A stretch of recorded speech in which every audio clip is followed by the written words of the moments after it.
Fala pessoal, hoje a gente está voltando aí com os vídeos aí do canal Pneumatic.ind, né? A gente vai estar iniciando aí uma série de vídeos falando sobre bombas hidráulicas, né? No caso, especificamente sobre bombas hidráulicas de deslocamento positivo.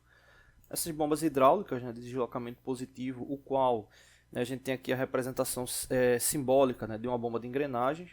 Essas bombas elas têm como principal função aí força, né, força de aplicação, né? Então elas acabam tendo uma ação de pressão, né? E consequentemente acaba tendo, né, uma aplicação de força por causa do próprio princípio de Pascal, né? Já que o líquido ele fica teoricamente confinado. Então essas bombas elas são muito utilizadas para cilindros hidráulicos, né? Próprio acionamento de outras bombas, né? Bombas hidráulicas com foco, né, da mesma base, né, para que você tenha um torque relativamente elevado, enfim, né, então acaba tendo aí uma série de aplicações. Bom, e aí a gente vai estar voltando, né, agora com com os vídeos, né, do canal, e aí a gente vai estar postando pelo menos um vídeo por dia, né, nesse canal. Bom, já fica a dica aí para vocês, né, tem alguns links na descrição dos canais parceiros, né, então também dá uma olhadinha nesses canais. E vamos lá. Bom, aqui a gente tem o esboço, né, de um diagrama hidráulico, né, o início, né, de um diagrama hidráulico, né. A gente pode observar aqui a bomba, né, a simbologia aqui da bomba, né. Aqui no caso ela não está trazendo uma referência de diagrama, né, de simbologia de diagrama, que está misto, né, mas para a gente entender de forma mais lúdica o processo. Então aí a gente tem a bomba, né. Essa bomba, para o seu funcionamento, nesse caso ela precisa de um motor.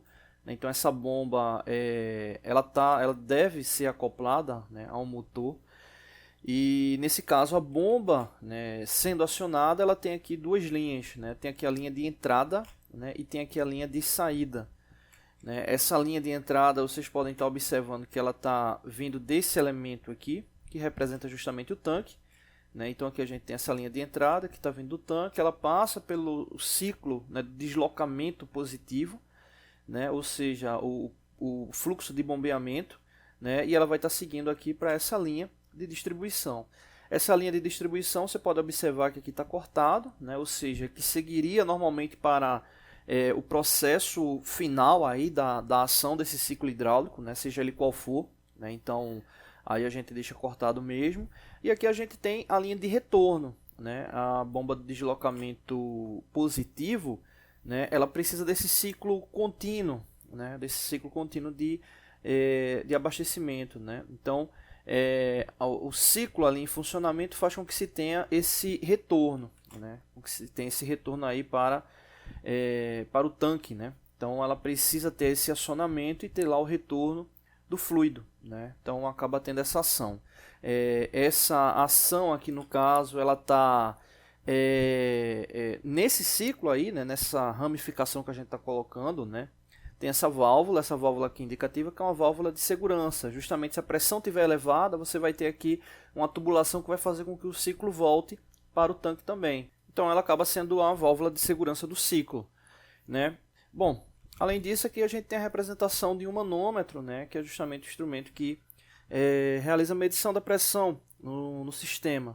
Então é basicamente esse aí o comportamento, né, que a gente tem aí do ciclo, né? E aí a gente vai estar falando aí sobre potência, vazão, pressão efetiva, torque, rotação, enfim, características base aí para um ciclo envolvendo um diagrama hidráulico, né? Nesse caso especificamente utilizando bombas de deslocamento positivo. Bom, antes de finalizar o vídeo, né, uma característica importante, né, eu gosto sempre de comentar isso com os alunos, é que existem elementos, né, o qual você... elementos na verdade não, né, existem projetos que você acaba adentrando, onde o projeto já está finalizado ou já está em uma boa parte em andamento, e existe o início, né, de projeto, né. O que é que acontece, né, para qualquer ação, né, pelo menos é um ciclo que muitas pessoas seguem, entender qual é o objetivo final do processo. Então fazer uma retroalimentação em engenharia reversa para poder garantir, né, que aquela etapa final ela venha a ser de fato executada. Quando a gente parte, né, para projetos hidráulicos, O grande detalhe, né, de ação final está ligado à eficiência do sistema, né? Seja bombas centrífugas, o qual você vai ter ali uma ação voltada para vazão, bombas de deslocamento positivo, o qual você vai ter uma ação no final aí provavelmente ligada à força, né? Então, essa questão final, né, que é um grande detalhe, né? Então, com base nessa ação final, esse produto final, vamos chamar aqui de produto final, você vai fazer a retroalimentação de todo o fluxo de processo para chegar nos componentes, né? Só que aí tem um detalhe, né? Uma coisa é você ter a ação final e ter a possibilidade, né, de ter recursos, né? Ou seja, você tem um investimento para poder comprar ali todos os elementos necessários, e outra situação é você ter uma necessidade final e ter uma limitação, né, de compra, ou já ter alguns produtos ali definidos, né? E isso é muito comum, né, no dia a dia aí da indústria, né? Então, como eu gosto sempre de falar, né, as características do produto, né, que você tem ali disponível vai fazer com que você faça alterações no ciclo para que você venha atingir a especificação final ou chegar próximo daquele valor, né? Às vezes existe um objetivo, mas com os recursos que você tem disponível não dá para chegar naquela característica, né? Então isso aí pode ser que diminuindo um pouco aquela característica final, mesmo assim dê para dar seguimento no projeto, e às vezes acaba inviabilizando o projeto, né? Então isso é uma característica importante, poder entender, né, os componentes que estão ali no ciclo. Então quando a gente fala desse ciclo hidráulico, né, detalhe, né, por que eu estou falando isso, né? Muitos estudantes acabam tendo um pouco de dificuldade nessa interpretação, de pegar um diagrama, né, um esquema ali de projeto e entender o fluxo que ocorre ali. Uma coisa eu estou mostrando o diagrama hidráulico, onde eu não estou observando perda de eficiência, né? Estou falando ali sobre a questão dos elementos periféricos que estão ali no ciclo, que está consumindo, né, energia ali no processo. E outra coisa é eu ter essa base para poder estar analisando o fluxo, né? Quando a gente fala aqui que existe um motor que vai estar acionando a bomba, esse motor tem características específicas, né? No caso, quando eu falo motor, entenda-se o motor específico que eu vou estar usando, né? O que eu tenho ali disponível para estar usando. Então aquelas características daquele motor, né, são elementos fixos, né, com base ali na fabricação do mesmo, assim como a bomba, né? Então quando você vai analisar um ciclo hidráulico, iniciar um projeto hidráulico, não tem como fugir dessas características, né? Ou seja, entender, né, o que é que você tem ali disponível, né? Se você tiver bastante recurso, né, ir no mercado realmente já com a base de dados para escolher aquele produto que vem atender aquelas características que você sabe que vai atingir o produto, o processo, né, a etapa final ali que você deseja, né? Então, nesse caso aqui, desse diagrama, a gente já vai estar colocando algumas características, como é uma análise, né? A gente já vai estar colocando as características, né? A gente vai estar supondo aqui algumas características para poder fazer a análise do todo. Tá bom? Então, por exemplo, motor, a bomba, aqui a gente já vai colocar algumas características bem específicas. Exemplo, motor, rotação, né? Não tem como fugir, né? Já é uma característica específica dele, né? A bomba, deslocamento positivo, capacidade de deslocamento, né? Então é outra característica aí importante aí do elemento.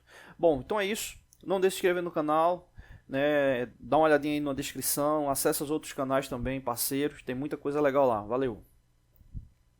Fala pessoal, né? Então hoje a gente está voltando aí com mais um vídeo aí do canal Pneumatic.ind, né? O segundo vídeo aqui falando sobre potência de bombas hidráulicas e outras características, né? E hoje eu vou estar falando sobre um conceito, né? Até que um aluno tinha questionado, né? Que é justamente o que é a capacidade de deslocamento positivo, né? Ou melhor, o que é a capacidade de deslocamento, né? Então vamos dar um foco aqui na bomba, né? Na bomba hidráulica. O que acontece?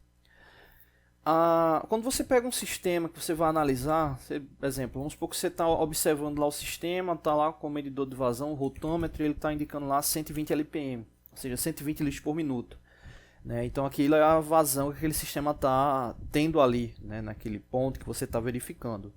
Beleza. Quando a gente fala de vazão, né, para esse caso específico, né, a gente fica muito ligado à questão da vazão e ligado à capacidade da bomba. E é uma verdade, Só que a vazão, ela vai ter uma ação também ligada à rotação, né? Ela vai ter ligada a uma rotação. Então, quando a gente fala de capacidade de deslocamento, a gente está falando justamente o quanto é que essa bomba vai deslocar quando ela tiver um ciclo. Ou seja, quando esse sistema ele tiver uma rotação completa, um único giro, o quanto é que ele vai deslocar? Essa verificação, né, ela toma como base justamente a voluta, né, ou seja, a região interna ali da bomba. E aí você teria justamente o espaçamento entre os elementos, né, de acionamento. Nesse caso aqui especificamente, né, supondo uma bomba de engrenagem, a gente teria essas duas engrenagens e a gente teria o espaço.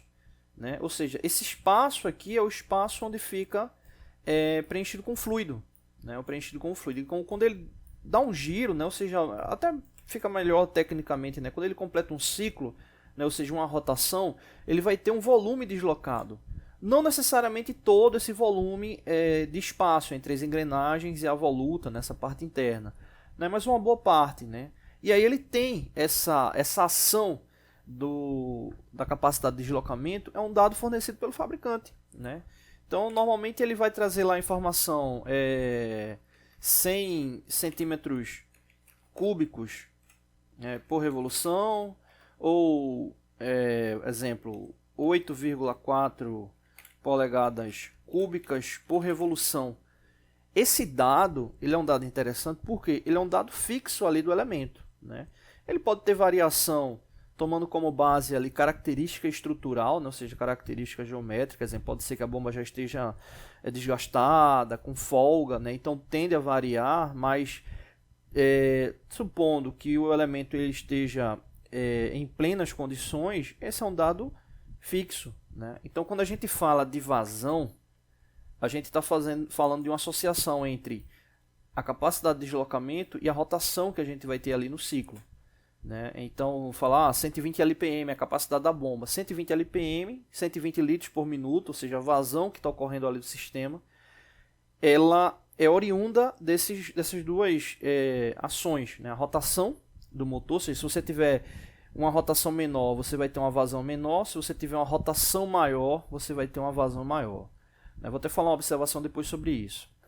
E referente à capacidade de deslocamento, né? Se você tem uma capacidade de deslocamento maior, você tem uma tendência de vazão maior. Se você tem uma capacidade menor, você tem uma tendência de vazão menor. Só que aí tem um detalhe. A rotação, você pode até alterar. Né? Você pode colocar um inversor de frequência, né? Um sistema ali com redução, hipoteticamente, você reduz. Mas a capacidade de deslocamento, ele é fixo, como a gente falou, né? Que toma como base esse espaçamento ali entre os elementos. Sobre esse ponto que eu disse que ia comentar ali sobre a RPM, enfim, o que acontece? Essas bombas também têm uma ação, né, de faixa de atuação, né? Exemplo, quando a gente fala que aumentando a rotação vai aumentar a vazão, teoricamente sim.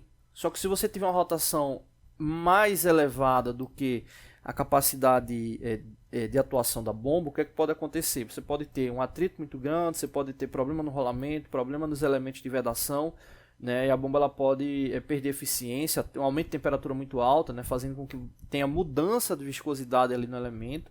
Então não é teoricamente que você vai aumentar infinitamente ali a rotação e você vai ter lá uma vazão gradativa conforme esse aumento. Né? Existe também essa limitação. Da mesma forma que se você tiver também uma rotação muito baixa, né, pode ser que você não tenha, né, deslocamento físico suficiente para que venha ocorrer aquele ciclo. Né? Embora que nas bombas de deslocamento positivo, teoricamente, né, se você tiver um ciclo, né, ou seja, uma rotação, você acaba tendo lá o deslocamento. Né? No caso do deslocamento, né, da capacidade de deslocamento, entenda-se que é um elemento ali fixo do ciclo, tá bom? Então no próximo vídeo a gente já volta aí com os cálculos, a gente vai falar sobre o cálculo de vazão, justamente tomando como referência a rotação e a capacidade de deslocamento, tá bom? Não deixe de se inscrever no canal, dê uma olhadinha nos links que estão aí na descrição de outros canais parceiros. Valeu!